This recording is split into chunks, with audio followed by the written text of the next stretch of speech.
Josh. Thanks for coming on today. How are you doing? I'm good, thanks. How are you? I'm very well, thanks. Do you want to start off just by telling me a bit about yourself and why we're talking today and things? Yeah, so my name's Josh Quigley. I'm an athlete and cycling is my sport, but I don't have the traditional path into being an athlete in sport as most other athletes would. So I guess that's what makes me a little bit different and why my story is quite interesting. So I'm sure we'll jump into that today. Yeah, brilliant. So do you want to start off explaining how you got into cycling and how you ended up finding this as your career? Yeah, so back in 2015, I was going through a really difficult period in my life. I'd been through a really big breakup at the end of 2014 and been together with my partner for about 6 or 7 years. So it was quite a long time. And, that was just obviously quite a devastating event in my life. And I just found that really difficult to deal with. And, a big part of that as well is that a lot of it was my fault. Back then I was, a young guy who was more interested in, living for the weekend and going out to the pub and partying, doing drinking, drugs and all that sort of stuff. And so, that relationship ended and it was my fault, which was really difficult to deal with because I'd lost the person that I thought I was going to spend the rest of my life with. And I also had to wake up in the mirror each day and know that it was me that done it. So that was really difficult. And I fell into a really deep and dark depression, which lasted for about 6 months in the first 6 months of 2015. And I was drinking, I was doing a lot of drugs. That was my way of dealing with it. And I was making things a million times worse because of the lifestyle that I was living. And things got to a really bad moment in May of 2015 where I decided to try and take my own life. I went onto the motorway near my home in Scotland on the M8 and basically crashed my car at 70 miles an hour and tried to kill myself. I was very lucky to survive that and, basically walked away with no injuries and was released from hospital less than 24 hours after the crash. And I remember at that time just feeling like, something special had happened. And at that time, I'd never been really religious or spiritual or nothing like that. As I said, I was the sort of guy who was interested in drinking and going out and going to the pub and that sort of lifestyle. But that night before I left the hospital, I went along to the chapel and I basically wrote a message in the book in the hospital chapel, which essentially thanked the God that I never believed in and made a vow to try and turn my life around. And so that was probably the most significant moment in my life. And things really changed from that point. And that was how I initially got into cycling because I was looking for something different. I was looking for something different to do in my life. I knew I had to stop drinking. I knew I had to stop living that life. And about 3 or 4 months after that, I was inspired by Sir Chris Hoy at an event that I was at. I'd seen him giving a talk, and he was giving a talk about who he was and what he'd achieved in cycling. Obviously, all the gold medals at the Olympics being the biggest ones. And I remember just being so inspired by his talk, and I thought, you know what, fuck it, I'm going to cycle around the world. And that was what I said. And at that time, I was really overweight. I was about 14 stone. I was unfit, out of shape, drinking and doing drugs 4 times a week. My diet was terrible, never exercised. And probably most importantly, I wasn't a cyclist as well, but I just knew I had to do something different. I knew I had to change, and cycling around the world was a mission that I set myself, and that's what I was going to try and do. That's fantastic. And you mentioned that Chris Hoy, his speech having quite an impact on you. Is there anything in particular from that moment and seeing him speak that resonated with you? Can you think of any sort of lines that he said? I mean, what was like the aha moment, or was it sort of collectively the whole speech? Yeah, that's a great question, actually. I think there was something in the talk about this concept of the aggregation of marginal gains, which basically means that there was no real secret to his success. It was just, there was loads of little things that he was doing on a daily basis that was adding up and making the difference on the track. And I was at a period in my life where I just got into personal development. I just stopped drinking. I was trying to stop drinking. I'd started eating better. I was starting to get fitter and healthier, and just thinking I was in that mindset. And so a lot of the things that he spoke about, the things that he was doing, really spoke to me that day. And I remember he said that he won his gold medal. I think it was by like 1,000th of a second. So it was just such a small margin. And just that whole thing about all the things you're doing across your life, just all the little small things on a daily basis really add up. And I think it was definitely that really resonated with me. And think I remember he showed a video of him winning the gold medal, and I just remember feeling like I was there and feeling like it was almost like a live event that I was watching. I just remember feeling so inspired to just do something within cycling and to get into cycling. And it was also a time in my life where I was wanting to get away from Scotland. I wanted to go and get away because I felt like the environment that I was in, where I grew up, all my relationships and my environment was dominated by alcohol, and that was just who I was and what I'd done. And so I found it difficult to stop drinking while still living in Scotland. So cycling around the world became like the perfect solution for me at that time. And I've heard you mention a lot that initially it wasn't the cycling specifically, it was the change of environment and things like that. Can you talk me through that process from the moment you decided that this is what you were going to do, and then the moment you set off on your first day? How long was it in between, and what sort of preparation did you do? So that was in November of 2015, and so I think it was maybe about 5 or 6 months after that, in the April and the May of 2016.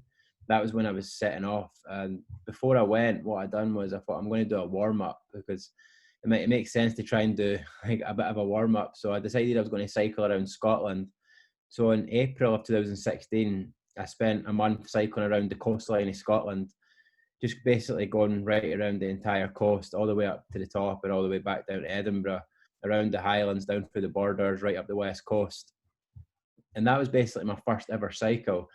Before that, it sounds crazy saying this now, but I didn't even train for that. I went out on the bike twice. One cycle was like 15 miles, the other one was like 20. That was the only cycling experience that I had. And then I got on that bike and begun that cycle around Scotland. And that was like, the first week of that was like the most horrible experience ever, because it was just so difficult, and I just totally underestimated how hard it was going to be. I was cycling around 50 miles a day at that time, and it felt like climbing Everest every single day. I was just so unfit and so out of shape, and it was really difficult. So the first week was really challenging, but I just kept going with it. I persevered. I knew that quitting wasn't an option. I had to do this. And so I kept going with it. And by the time I got up towards the Highlands and I was a couple of weeks in, I was actually starting to get a little bit fit in the bike, and I was starting to enjoy it.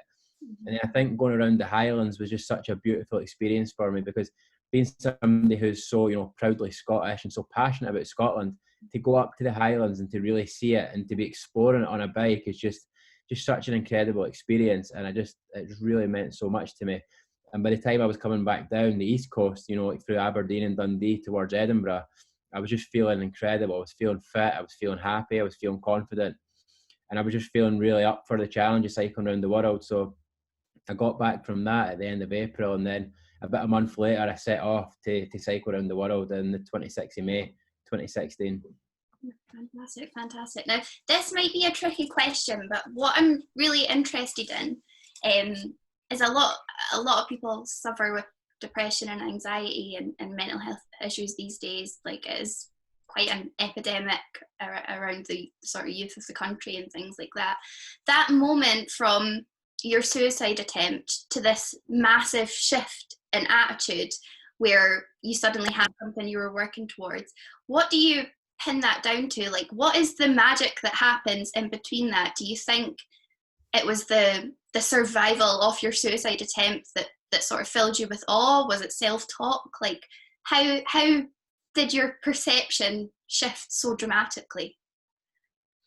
Yeah, that's a great question. I was almost forced to do it, because at the start of 2015, when this was all really at its most intense, and I basically got told by the doctor that I was going to have to wait 7 months for therapy or counselling. So that was what I was told. That was the help out there, or take antidepressants, which I personally just didn't feel was right for me and I didn't want to do.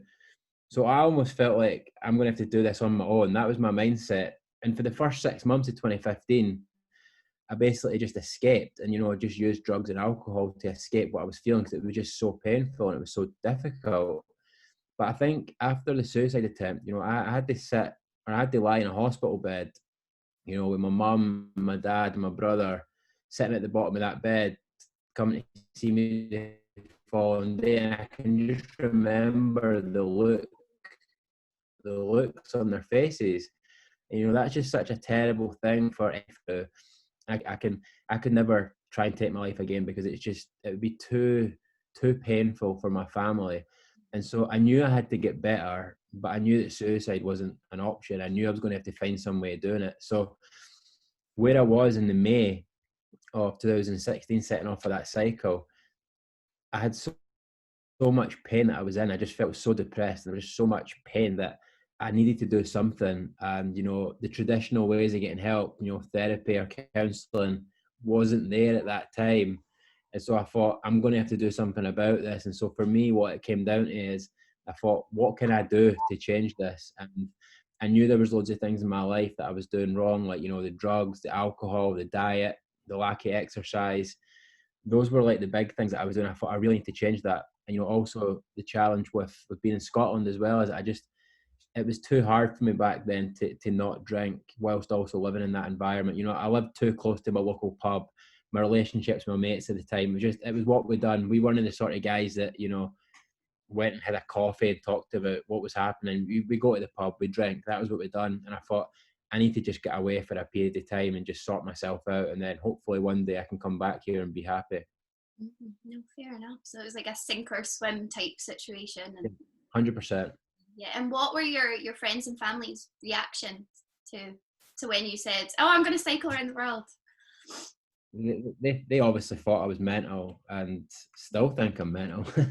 But everybody thought it was crazy, I suppose. But not many people gave me a chance of doing that, I think. But I needed to do it, and I don't know, I felt called to do it. It was, as I said earlier, I was a guy who sat in a hospital chapel and said that I thank a God that I didn't believe in, and it was such a spiritual journey, and I just always feel like I was born to do that, and I was born to go on that journey, and I needed to do it. So, I went for it, and I gave it my all, and I set off from my front door in Scotland on the 26th of May 2016, and I knew that this was it. I had to go and do it.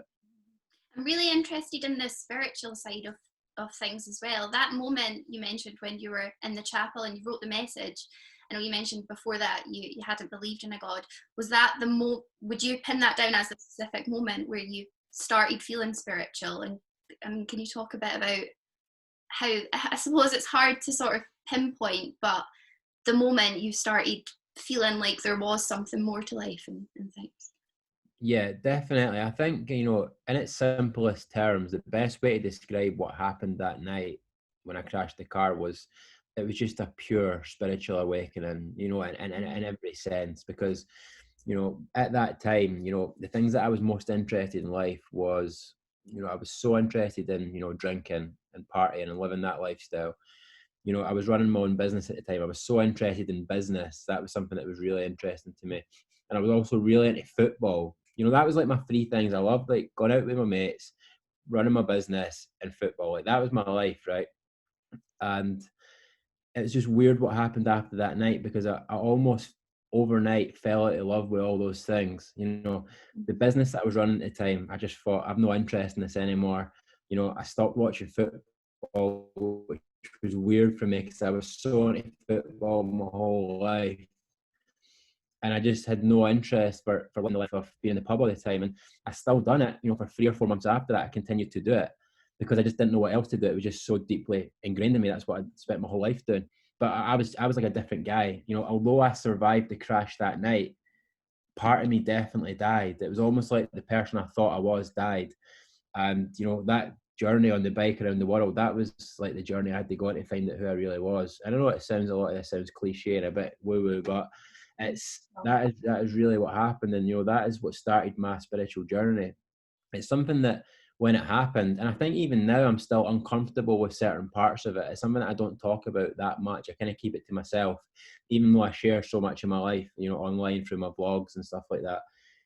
But it took me a long time, and I wrestled with it for a long time, because I think because of the mindset I had when I was younger, you know, I was so skeptical of that sort of thing. Like I never believed in any of that. So it took me a long time to get comfortable with it. But as I'm sure we might get into later in this conversation, there were certain things that happened along the way that almost forced me to just surrender to that higher power and that faith, because there was too many things happening. There was too many signs. There was too many coincidences. Too many things that could not just have been happening by chance. And so that was definitely the night that it begun for me. But it did take me. It took me a while to actually finally just accept it and surrender to it. No, brilliant. So, let's start off talking about the start of your journey. What was your sort of route? Did you go sort of down England and then get like a ferry across? I mean, if you can talk me through the beginnings of your cycle around the world. Yeah, so I set off from my home in Livingston, and it makes me laugh saying this now, given how advanced some of my training and stuff is now. But there was really no plan. There was no route. There was no plan. I was basically just trying to get as far away from Scotland as I possibly could. Like that was where my head was at that time. I thought I just need to get out of this country, and so I basically just started pedaling south and was aiming for Dover, the bottom of England, to get the boat across to France. So I spent a couple of weeks cycling down through Scotland and England, and then took the boat across to France. And then I went across France, Belgium, Holland, Denmark, Germany, Sweden, Norway, and went right up to the top of Norway. And, you know, spent a lot of time up in Scandinavia, and then went over to Western Europe. And that was where I spent the first year when I was doing that cycle. Brilliant. And along the way, was there any sort of dangers you encountered? Was there any times that you maybe felt a bit unsafe and things? I can honestly say that there was never any problems, in the sense of, you know, I never felt unsafe. I never felt scared. You know, there was obviously fear around certain things, but not in terms of to do with the practicalities of the challenge. Like I was never going through any countries and felt in danger or felt unsafe or felt scared that something would go wrong. So no, I was very lucky. And I think the most important thing to stress about that period in my life is that it was just such an adventure. Like I went from being a guy who was living in Scotland and who was depressed and suicidal and hating his life and just felt suffocated in the environment that he was in. And I went from that to, you know, cycling through all these amazing countries in Europe, you know, being in a new place every day, meeting all these amazing people, being hosted by all these families along the way. I was reading all these books, I was meditating, it was just such an adventure. And it was just so exciting. It was just such an exciting period in my life. And I'm so romantic about that journey that I went on that year. It just meant so much to me. And it really did save my life, because I just remember feeling like at the time, like, you know, I need to do this because there's no other option for me. I need to make this work. And so it was just incredible. Okay, brilliant. And in hindsight now, do you think you would have found the transformation that you've had and that journey you've been on? Do you think that would have happened without the crash? That's another good question. I don't know. That's the honest answer. I don't know. I think that there might have been another moment like that. You know, if it wasn't that crash, it might have been something else. But I think what I've realized is that sometimes in life there needs to be something big, like something really impactful, just to almost like to shock you to your core and to force you to take action. And so without that crash, I might have probably just kept plodding along, you know, just kept drinking, kept going to the pub, kept doing that life and never really tackling it. But I think that the crash definitely accelerated things and just sped up the process. But I do think I would have honestly probably got to a point where I felt like, you know, I can't do this anymore. Because it was just so unsustainable the way I was living my life. I think something would have went. It would have either made me do it and I would have had a moment, or I would have finally killed myself. That was the only two options. Okay. And so on your journey initially, the first time you done the world cycle, how long were you away for, and how many different countries did you go to? So for the first attempt, that day I left Scotland. About a year after that, I was in my 14th country. I'd cycled about 10,000 miles, and I just felt absolutely amazing. Like, as I just mentioned a little bit earlier, I was on the adventure of a lifetime. It was just so life-changing, and just, you know, I was so happy, I was so healthy, I was feeling so fit. I'd read so many books, so I'd educated myself and I'd learned so much. And I just felt incredible. And, you know, my reasons for cycling around the world wasn't in the beginning because I was so passionate about cycling and I wanted to complete that challenge. I just wanted to be happy. This was my journey to happiness. I just wanted to feel good again. And so about a year in, I actually felt like, you know what, I don't need to do this anymore. Like it's almost in a way job done, because I started this cycle because I was depressed and trying to be happy, and now I am. And I thought, you know what, maybe I should just go back to Scotland and just, you know, just live my life. I've done what I wanted to do, and so I decided to end the cycle and come home about a year after it. Okay. And another thing I'd be quite interested to know, again, this might be a tricky question. I know there's a scientific point of view to cycling and exercise that makes you feel better. It's endorphins being released and things like that. Obviously you're feeling physically better, but I'd be quite interested to know how much you feel personally of your transformation was attributed to the scientific side of what exercise does, and how much of it was your mental state and your change in perception and things like that. If you could talk me through that. I know that's quite a deep question. It's a bit hard to articulate, but that's a great question. I think it was definitely a balance. I think on the one hand, you know, the physical side of it was obviously so important because, you know, it's almost like that was like the foundation. You know, you need to, it's like when you're building a house, you need to build the foundations, you need to lay the foundation. So the foundation for me was, you know, cycling every day. So I'm getting really fit. You know, I'm looking after my body. I'm losing loads of weight. I'm getting into a healthy weight. I'm also eating really well. So, you know, my body's feeling good because of that. So the physical side of it definitely was the start and the thing that, you know, got me started. But I genuinely think that the most important thing is almost the sense of purpose that it brought me. You know, from like a mental and emotional and spiritual point of view, every day I woke up, I had a clear purpose in my life, which was I'm cycling around the world. I've got to do 50 miles each day. And, you know, all the physical side, that, you know, the endorphins and, you know, looking after my body and the health side of it, that's obviously so important. But I genuinely think the most important thing is that, you know, every day I woke up, I had a reason to wake up and I knew what I had to do that day. And so it was definitely a balance of the both. Okay, brilliant. And I suppose a lot of people go through life sort of trying to find a purpose and find a thing that they can stick at and be really good at.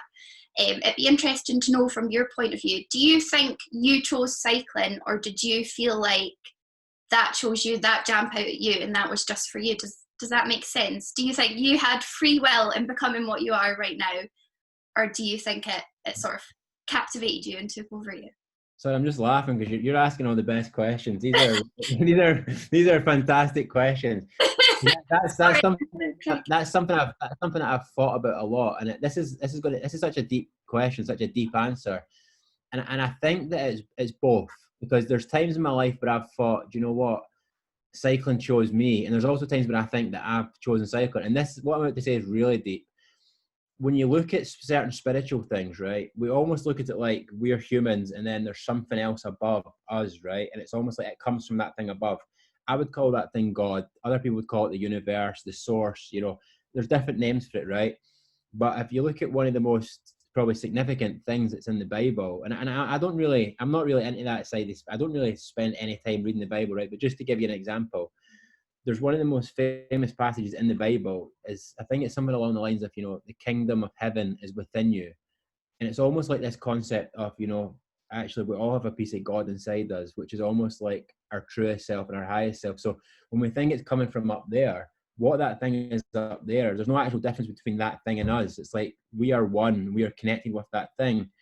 So when we say that this has been given to us by God and it's like coming from a higher power, God is actually us at our very core, and that's who we are. And so it's quite a hard concept to try and explain and communicate, but I think it's definitely a bit of both. And I think when you understand and accept that, you know, we are essentially the universe, we are God, we are all creations of that force that's up there. And so it's both. I had, like, on a similar note, I had an interesting conversation about this with my boyfriend, and he made the point, I think he summed it up really well. He said, like, for example, like when you look at like a telly or a laptop or the things round about us, there's loads of atoms like pulling them together. Like we look at them as one thing, but really there's loads of different things inside that. And I think the difference is we don't tend to look at the world that way. like an Yeah. outsider's perspective might look and see that we're just one thing, like we're collectively like the earth, like that's just one thing. The same way that we look at like a laptop or material things round about us and see it as one thing, but actually when you break it down to its core, it's just loads of different things stuck together. We don't see that as individuals. So I thought, just on that note, is that sort of what you're trying to get at there? Like, Yeah, that's exactly what I'm trying to say. It's almost the fact that when you're saying, does it come from me? In a sense, did I choose it as a human, or did, you know, God or the universe choose it? It's almost like the question really becomes, who is God and who am I? And yeah, is there any separation? And I think that, you know, I feel separated in some ways because my name's Josh Quigley, and God's name's God. But there's actually, you take away the name, you take away the personal identity, all there is one. All there is the same thing. So to answer your question, I guess it's both, but it's also deeper in that there's no difference between the two things, because I am God and God is me, and that thing is within us all. mm-hmm. Yeah, no, brilliant. No, that's a brilliant answer. So yeah, so moving forward, you went to 14 different countries, and then came back home and found yourself falling into the same patterns. Can you tell me about the second time you went out, where you went, and how you found that? Yeah, so when I got home, life was obviously pretty great, and it felt amazing to just walk about the streets of Scotland where I grew up, just feeling happy. And you know, it's been a long time since I'd felt that here. But I made the mistake of thinking that I could just come back to my old life and still feel how I felt in my new life. So when I came back to Scotland, you know, all those old habits reappeared. So I would start going to the pub again. I would start, you know, eating unhealthy, and I would stop training. I wouldn't cycle. And so before long, I would just fall back into that dark place that I was in before I started. And so I basically got into this pattern of just getting back on the bike and going away and then coming home. And I basically done that, like, you know, 3 or 4 more times. And I would just go away and do it, and I'd come home, and I'd go away and do it and come home. And I just had this period about 18 months in between the first cycle ending and, you know, towards the end of 2018, the start of 2019, where I just really was just lost. Like, I didn't have a clue what I was doing. As I mentioned earlier, I had such a sense of purpose when I was away cycling. It was just such a clear plan for my life. I woke up, I cycled my miles, I had a clear mission, that was it. But when I was back in Scotland, I didn't really know what to do. And, you know, I tried so many different things. I was sometimes I was doing like speeches, and I was going and giving talks. You know, I'd done other cycles. You know, I even went and done a big walk in Spain. You know, I went to Nepal. I went and volunteered in Italy. I was just doing all these different things. And, you know, I basically got to a point where at the end of 2018, where I'd been off the bike for about, you know, 14 months. And then my dad passed away. My dad died, and I found that difficult to deal with. And so in the January of 2019, I was in a bit of depression again, just grieving over my dad. And even though I thought I would never get back on a bike ever again in my life, I thought, I'm going to get back on the bike. And the bike was my go-to thing when anything went wrong in my life or whenever I felt shit. And so I decided to get back on the bike. And then I had another couple of attempts at the start of 2019. I went away for a couple of weeks, and then I came home. Then I went away for another couple of weeks. And it's hard to describe what I was doing. My head was all over the place, but I basically had like 6 attempts away, and 6 times I'd said I'm going to go and cycle around the world and never done it. And I basically got to a point in April of 2019 where I just wasn't sure what I was going to do next. And I'd had 6 attempts at cycling around the world. There was not many options left. There was a company who still wanted to support me, still wanted to work with me, still wanted to sponsor me cycling around the world. And I thought, this is it. Like, this is it, Josh. It is now your time. You've tried this challenge 6 times, right? But you've also came home 6 times. So there's clearly something within you that wants to do it. You know, there's clearly a deeper reasoning other than just it's something you do when you don't feel good or to deal with problems in your life. Go and do it this time, and do something different, in the sense that you're going to commit to it and go and just finish it. Go and finish that challenge once and for all. And then once you've finished it, then you can decide what you want to do with your life. But just go and finish that challenge. And so on April the 14th, 2019, I decided that I was going to cycle around the world one last time, and I was going to commit to doing it, and I wasn't going to stop until I finished. And that was, you know, that was a decision that really did change my life. You know, I could tell you why the suicide attempt, the car crash was the most significant, because that was, you know, that was the beginning. But the decision to commit to cycling around the world was just so life-changing in so many ways, which I'm sure we'll get into. And that really was the start of who I am today. Okay, brilliant. So what was different about this last time to the other times? What did you change about your approach that made you 100% committed and changed your outlook on it? One word: commitment. I had a commitment that I never had before. And so all those other times that I was doing it, because of my reasons for getting into cycling, I never, as I said earlier, I wasn't so passionate about cycling around the world. It was more like, I feel shit, I need to go and feel better. So anytime I felt better, I felt I don't need to do this anymore, that's fine. But on the 7th attempt that I went out for last year in April 2019, I decided I'm going to do this no matter what, and I'm not going to stop until I finish. So what that meant is that there was really no option other than finishing it. And so when I was cycling, every day I just woke up and kept moving forward and kept moving forward and kept moving forward. And all those times that I doubted it and wanted to stop in the past, it didn't matter, because this time I was doing it and I took the option away. And I guess the real power and beauty of that was that it just allowed me to do something consistently.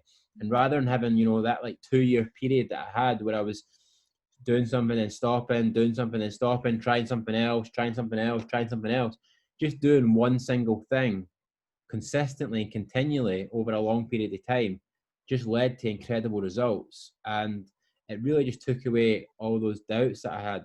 And in a way, there was obviously still doubts and fears in there, but there was almost like no point thinking about it because I had a mission and that was it. And so it was just life-changing, that commitment.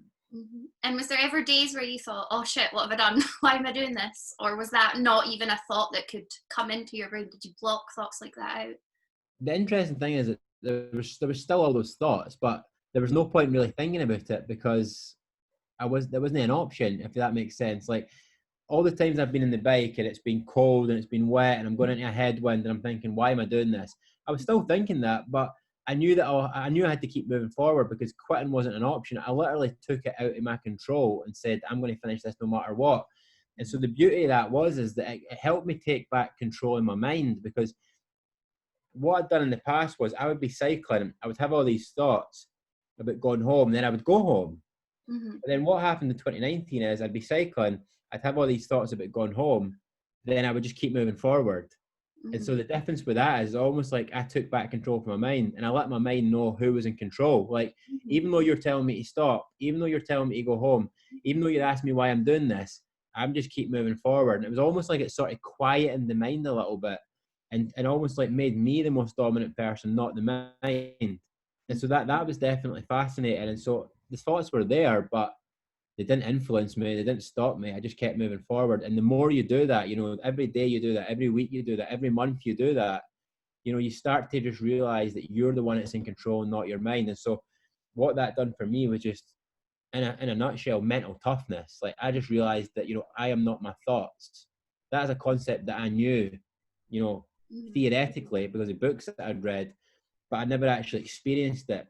And so I knew it was possible to go and do something I wanted to do and ignore my thoughts and keep moving forward. So it helped me become mentally tough and understand that even though I'm having thoughts that are doubting this, all I need to do is keep moving forward. Okay. And do you pin that down to practice? Do you think that is something that the more you done it, the easier it got, or do you pin that down to something else? How do you just ignore your thoughts? Because I'm the worst for it. Like I'll say I'm going to exercise and then I don't do it, or I'll go out for 5 minutes, come back inside. Like I'll listen to my thoughts a lot. Like what's the thing that stops you from being like, from giving up? Again, I know that's a difficult question, but no, it's a great question. I think what happens is the more you do it and the more you go through it, there's an element of repetition that you want to get better something. If you want to get better at something, you do it repeatedly. That's how we learn. We learn through repetition. But I think it also comes down to, for example, you want to build up a case of reference points. So, for example, right, any time that you've ever wanted to exercise and you woke up and thought, I don't want to do it, which I think almost happens to so many of us on a daily basis, right? See, when you go and do it, at the end of it, and once you've done it, do you always feel better? Because I know that I do. Yeah, absolutely. And have you ever regretted it? No. So that's the most important thing. And so what I've developed now is I've got a list of all these moments where that's happened to me, where I've had a thought down something, but I've done it anyway, and then felt better after it. So anytime now that I feel myself like thinking about wanting to quit cycling because I'm feeling stressed and I'm hating it and I'm just not enjoying it, I've actually got a notepad in my notes on my laptop of reference points. And one of them is, for example, remember that time in February 2019 where you wanted to quit, but then you'd done it anyway and you felt better after it. So I know that I've done it before. So I now know that I can go and do it again. And you just want to build up a bank of those reference points. And every time you think about it, so when the next time you wake up and you think, right, you know you should be exercising because that's what you've set, that's the plan you've set, but you hear the thought saying, no, just say to yourself, remember the time that I went and done it and enjoyed it, even though I was feeling the same way I am now. Because the challenge is that what the mind does is that every time, it's almost like, no, this time's different, but it's never different. Like, you know, every time I think about doubting cycling or quitting cycling or doing something different with my life, right? In my mind, I'm like, but it's different this time, but it's the same thing every time. And every time you go out and do it, even though you've got the thoughts that say not to do it, you just become strong. It's the same way that when you go to the gym and, you know, when you're lifting the muscle, you're lifting the weight like that. It's the exact same thing. You know, every time you do that, that's getting stronger. And so every time you go and do something that your mind's telling you not to do, but you know you want to do, your mind's getting stronger. It just makes you become mentally tough. And so for me now, and there's so much more we could talk about because things that happened on the journey last year, I've been through so many things now, so many things that could have potentially stopped me, but I just keep coming through them. And the more you come through, the stronger you feel. And yeah, it's just repetition. Okay, no, brilliant. So like reprogramming your mind and training and rethinking. Yeah. That's brilliant. And you mentioned along the journey, there's obviously been a lot of life-changing moments for you and things like that. And we've spoke about some of them already. I mean, can you talk again a bit more about some of your defining moments along the journey that have meant something special to you and things? Yeah, so I set off on April the 14th with a goal and the commitment to cycle around the world. And that was my 7th attempt. And that was all I was concerned with. That was the only thing that I was focused on. On day 6, I arrived in London from Edinburgh and my bike got stolen. So if you're trying to cycle around the world, that's obviously a pretty big obstacle because you need a bike. And so that's the sort of thing that in the past would have probably made me think, you know what, that's a sign or that's a message, or, you know, I wasn't meant to do this, I might as well stop. But because I had the commitment, I thought I need to find a new bike. So we managed to it's a long story, but we managed to get a new bike. And then I set off again from London. By the time I got down through the south of France, I was trying to climb over the Alps. And, you know, there'd been a lot of heavy snow, so the Alps got closed at the place I was trying to go down. So I had to go all the way back in myself and take a totally different route around the Alps. That was another obstacle that, you know, I kept moving forward from. By the time I got to Azerbaijan, you know, just before I was crossing into Asia, I got really badly sick out there and had to stop for a period of time. But because I had the commitment, I had to keep moving forward. When I got to China, I also got really ill as well. I got severe dehydration because it was so hot out there.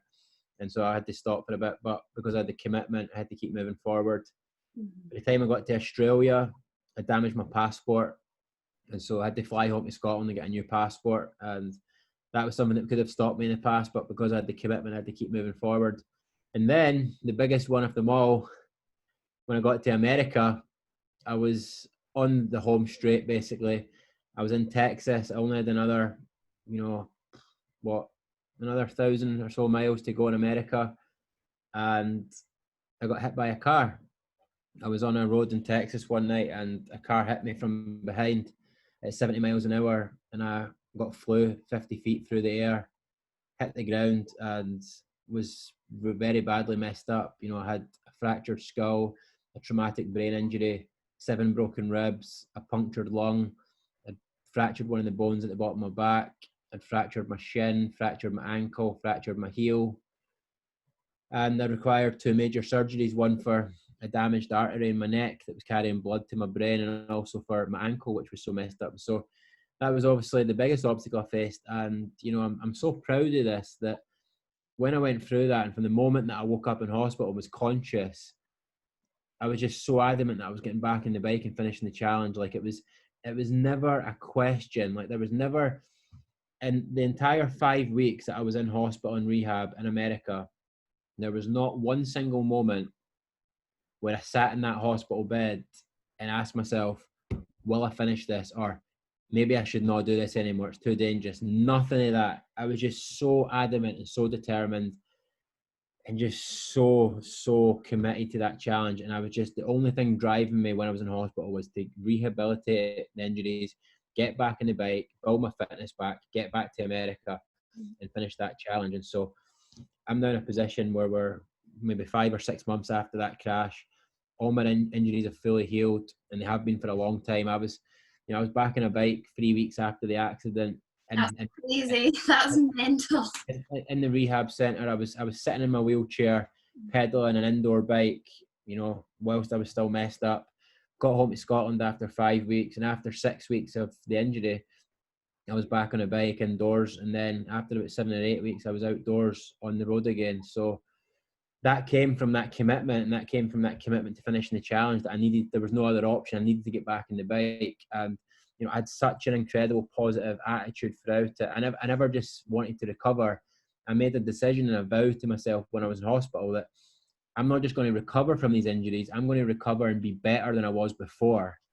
And we've actually seen that manifest this year, that I'm now in a place where my injuries are all fully healed. I'm back on the bike. I've been training for the last 13 weeks consistently. And I'm now actually putting in record numbers and performances on the bike. Like, I'm faster and fitter and stronger than I was in December, just 6 months after that accident. And so that's the greatest obstacle. And the final point I would say, in that, we're speaking a little bit earlier, sort of the concept of resilience and mental toughness. I genuinely just feel bulletproof now. Like, I feel so bulletproof. It's unbelievable. Like, that's not what bulletproof means. More things are going to go wrong. Yeah. I'm going to be in more crashes. I will be in hospital again at some point. The life that I've got now, it's impossible to be a cyclist at the level that I'm going to be at and not fall off your bike and be in hospital at times, right? That's going to happen. But I just know now there's nothing that I cannot come through. There is nothing that could happen to me.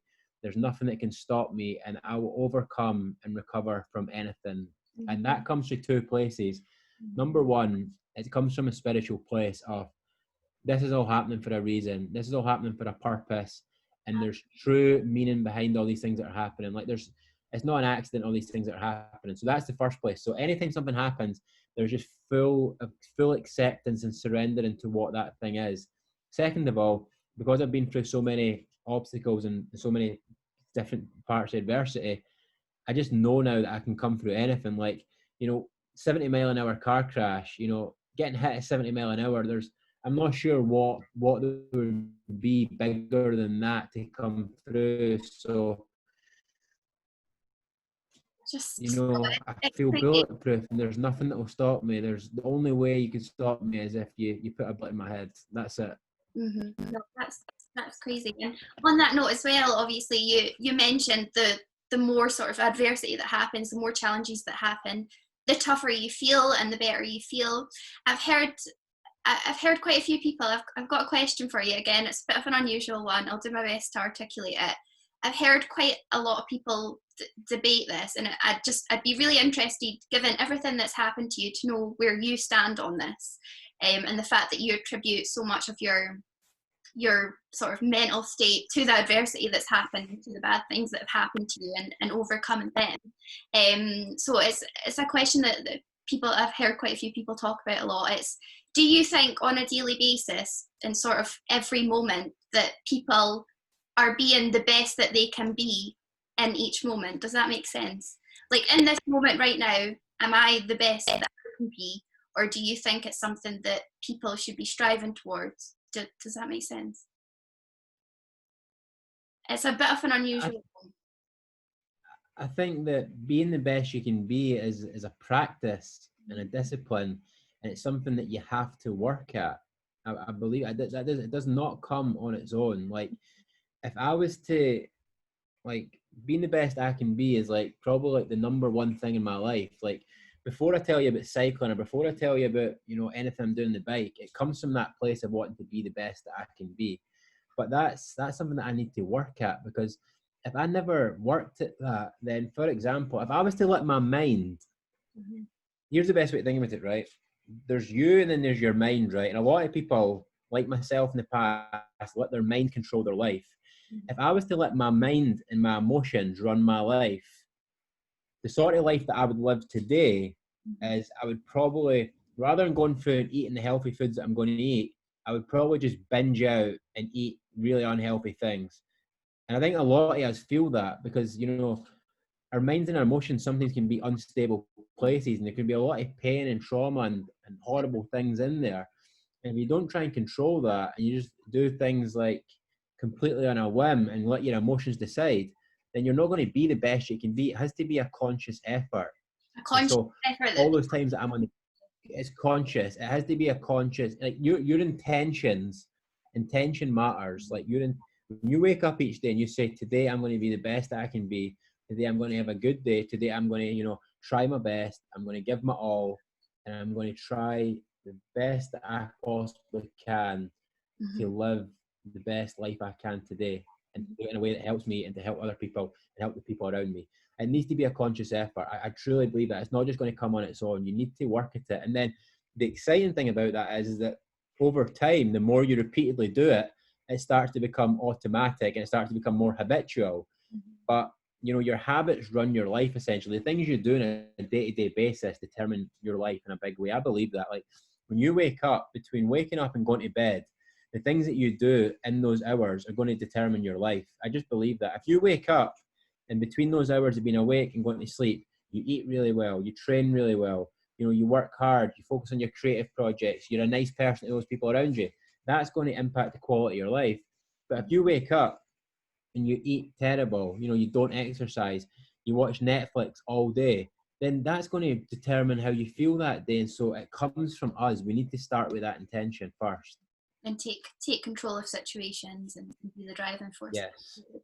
One thing as well that I've noticed is you talk about a lot about visualizing yourself and manifestation and having belief in yourself. What are your thoughts on the law of attraction? Have you ever looked into that? Because Yeah. there's some practices that you speak about that I think link in with that as well. Is that something that you've ever researched or looked into? I've researched, just to give you a bit of background, I've researched it. I don't know where I sit with it. I think it's definitely helpful and there's great practices to take from it. But is it something that you've ever looked into? Or Yeah, I think that's one of the concepts that is that, you know, that's definitely intertwined with all this stuff that we're talking about. Like you just this is a fascinating question. It goes back to that thing earlier about, you know, did I choose or did it choose me? yeah. Because I think that once you start to focus on something, you'll start to notice more things around it, and that's where the law of attraction really works. So for me, for example, I'm so focused on cycling, so everywhere I go I'm thinking about cycling. So I'll notice more bikes in the street, I'll notice bike shops, I'll notice things to do with cycling because I'm thinking about it, and you're just naturally attracting those things. But I just know from my life and my experience things that I've attracted into my life, like some of the spiritual things that have happened in my life. It's definitely been attracted to me, and I think that's because I've been putting that out. And that actually touches on that thing you mentioned earlier about, do we choose or does it choose us? I actually do think that we do choose. I think that because I think we have like a part of ourselves, like our soul, our highest self, our truest self, that has like a truest desire, something that we really, really want more than anything and that we want to do with our lives. And I think that we put that out on a daily basis. So when I look at cycling, for example, I would have told you that cycling chose me because, you know, I had, you know, a company who sponsored bikes who got in touch with me, and then I went to see Chris Hoy, and then, you know, I'm thinking to myself that why was I doing all these things? Why was all that stuff coming to me? I think because it was first that I was putting it out. I believe that I was putting it out. You wanted And I, change, you wanted yeah, something. Yeah. yes, yes, yes. And so I think the law of attraction is definitely real. You know, it's definitely real. I think that it can work in good ways and bad ways. If you constantly think about the bad things, you can attract bad things into your life. It's not all a good thing. Yeah, no, definitely. But the more you think about something, you know, if you think about thoughts, every time you're thinking, just sounding like it's something, and you're constantly talking about it and doing it and practicing it and reading it and learning about it, it's just energy. And so you're going to attract more of that energy into your life. Brilliant. And now, where are you at now? I know you had your accident in December, and you've came home and things like that. I imagine the coronavirus has obviously had an impact on your plans for this year. How's this year been so far? How are you feeling? Yeah, so I think like everybody, it's been a bit of a crazy year. My big thing obviously has been getting to finish cycling around the world, but I've obviously not been able to do that because of the coronavirus pandemic. I was ready to go at the end of March back to America, which was not even 3 months after the accident. I was ready to go back to America and finish cycling around the world in April. And so I was fit enough, my injuries were healed enough. I was ready to do that, but it was out of my control. So for now, I'm just continuing to train. I'm continuing to keep fit. I'm continuing to eat well. I'm just training as if I'm going to get the call tomorrow. And so for now, I'm not able to do it, but I'm training harder than ever, and I'm just imagining that it's going to be any day soon, even though it might be months or even next year. Who knows? And what are your future plans? What goals have you set yourself now?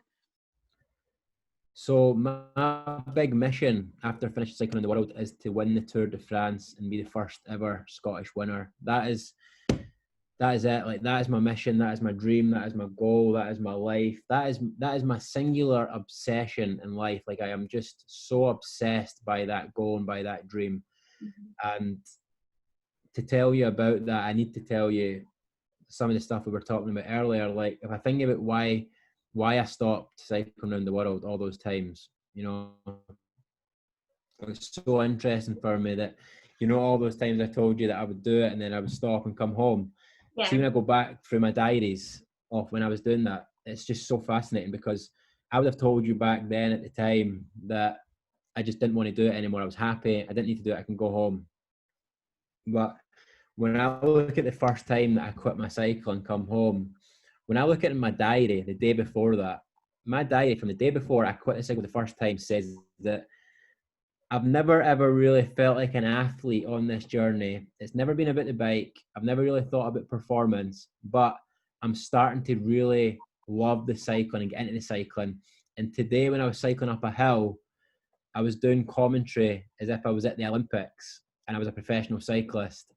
And I think that might be my path going forward. Mm-hmm. That was my diary the day before I quit, right? And that is so fascinating to me, because the following day, I wake up and I think, do you know what? I don't need to do this anymore. I can go home. And I quit and I went home. And I told myself this big story about why it was the right decision. See, if I look at it now, what happened that day is I trained, freaked the fuck out, and fear sent me home. And then in more of those attempts afterwards, I had another attempt where I was out in Amsterdam, and I went and done a psychedelic retreat because I was interested in that, and I thought it might give me some of the answers that I needed. Oh, amazing! What was the retreat? What did you do? That's fantastic. Ayahuasca. The ayahuasca. Oh my god, I didn't know that. I hadn't heard you speak about it. How did you find that? I don't speak of it that much because it's a bit of a touchy subject. I know it's a little bit controversial, and I know that there's kids and stuff and people follow me, so I don't talk about it that much. But I can't deny it's been a big part of my journey. And so I had the experience with psychedelic mushrooms and ayahuasca, and basically I seen a vision when I was on mushrooms of me climbing up one of the Alps in the Tour de France, and it freaked me the hell out because I'd never really thought about that thing before, and I'd done what I always do, and I went home. And then, last year when I was on the journey cycling around the world, I cycled through Paris, and I cycled down the Champs-Élysées, which is where the Tour de France finishes. And I remember just being so inspired, and I don't know why I'd done this at the time, but I made a video that day standing underneath the Arc de Triomphe where I said, I will one day stand here as a world champion athlete. And as I said, I don't know why I done that, because I wasn't really thinking about cycling or performance in that way at the time. But I set an intention that day. And then when I climbed over the Alps, when I was cycling around the world, when I was at the top of one of the Alps, I just felt so inspired, and I decided, you know what, I'm going to win the Tour de France. That's my path. That's my future. And then from then, I just kept thinking about it and thinking about it and thinking about it. And I set a really powerful intention, and it's now the path for my life. And we could do an entire podcast interview just on the signs and the messages and the coincidences and the things that have pointed me towards that path. Like we really could do that. And so that is my mission, that is my goal, that's my life, that is my singular obsession, and that is what I'm going to do. And I guess I was going to say there, it comes from above, but as we said earlier, I guess it really comes from within. No, that's fantastic. And have you got a time frame of when you want to do that by, or are you just sort of winging it at the moment? Yes, I'll do it in 2026. That's the plan. Amazing. That's really, really exciting. Well, it's been amazing talking to you. I've really, really, really loved this conversation. I think we've covered a lot of really interesting topics and things like that. I suppose to finish off, I think there's so much that people can take from your story. As I said before we went on, I think as someone who's never had an interest in cycling, I still find so much about you fascinating, and I think there's so much that people can learn and take from your drive and your attitude towards things and your positivity. If you were to die tomorrow, or something bad was to happen to you that meant that you couldn't sort of speak anymore or get your message out there, what would you want your sort of final words to people to be? What would you want your final lesson from people to take from your story to be? Keep moving forward. Keep moving forward. And just don't give up. Yeah. That's it. No, Yeah, that's what it is. Just persevere, keep going, keep trying to be the best you can be, and just keep going, because I've always been lucky that I've never really looked back in life. I've always been quite a forward looking guy. It's probably a weakness in mine in a certain sense, because I spend so much time thinking about the future. You probably make an argument for the fact that I'm never really that present, but I just don't see the point in looking back. And the past has happened. I've made so many mistakes in my life. I've hurt loads of people. I've lost things. That's all done. I can't take that back. But the only thing that I can change from here on out is today and tomorrow and the future. So just keep moving forward. Brilliant. Now, is there anything I've not asked that you were hoping I would ask, or that you were hoping I would bring up? Something that I sometimes say at the end of these is, if there's like a question that I could ask people to think about after they listen to this, would be, this is like the question that essentially changed my life, which I asked myself when I was in the hospital that night, which was, who am I and why am I here? That is just such an important thing for any human being to do. Like, and it's like two sides of the same coin, because why you here, you need to first figure out who you are, because that's such an important skill. And I think I'm actually quite lucky that I am actually quite self-aware. Like I know all the things that I'm good at, and I know a lot of the things that I'm bad at as well. And like the things that I'm good at, I just try and focus on. The things that I'm bad at, I just really try and just ignore as much as possible, and I don't really get involved with them. And so first, taking time to understand who you are is great. And once you've got a handle on who you are, it will then help you figure out why you're here and what it is you want to do. And I think that once you can answer and that question, it then helps you to develop like a purpose or a mission in your life. And then just organizing your entire life around a mission is just something that's just really changed my life. And so you think about, my mission in life now is to, win the Tour de France. Everything in my life is regulated by that. It makes sure that my nutrition's on point, and, my training, rest, education, my entire lifestyle revolves around that mission. It just makes me happy, and I love it. And I love the journey of being in the pursuit of that mission. It's all about the journey. The journey is so much fun. I love the fact that I'm at this stage now, and I'm telling people that's what I'm going to do. And then, in 6 years time from now, when I'm there, I'm going to have all these interviews. I'm going to have all these videos, and people can say that guy told the world he was going to do that, and then he went and done it. It's just so powerful. It's so powerful. And so when it comes back to your question about the law of attraction, there's arguably not many people in the world using that power in their lives more than me. Like, I'm really practicing the law of attraction. Like, I'm talking about this and talking about this and talking about this and taking actions on a daily basis that's mapping towards that. So start with that question: who am I? Why am I here? And that's a great place to start. Okay, fantastic. Well, this has been an absolute pleasure. I've really, really enjoyed this. I'll put links below in the video to your social media and things like that. I'm sure people will really, really want to follow you and things like that. But no, thanks again. I'm looking forward to 2026 when you win, and I can watch back this and be like, wow, we done it. But I've got no doubt you're so driven, and yeah, you've been a pleasure to talk to. Yeah, one final thing. I do this with all podcasts now, is that you're now part of this journey as well, because you've interviewed me and I've told you. So I'll make sure that if you want to be there, that you're there in Paris to celebrate with us when that happens. That's amazing! I'll definitely be there. 100%. It's such a big dream of mine. Like, see, when I'm in Paris winning that first Tour de France, like I want like my high school teachers to be there. I want all the friends I grew up with. I want the person who gave me my first bike. I want my coaches. I want people who hosted me around the world. I want my doctors and nurses from America.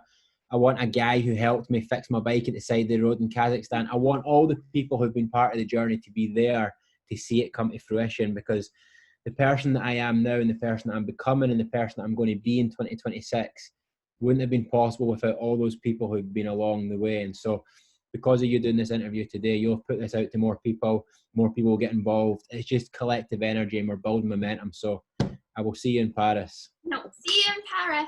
Enjoy the rest of your day, and thank you very much. All right. Thank you. Bye-bye.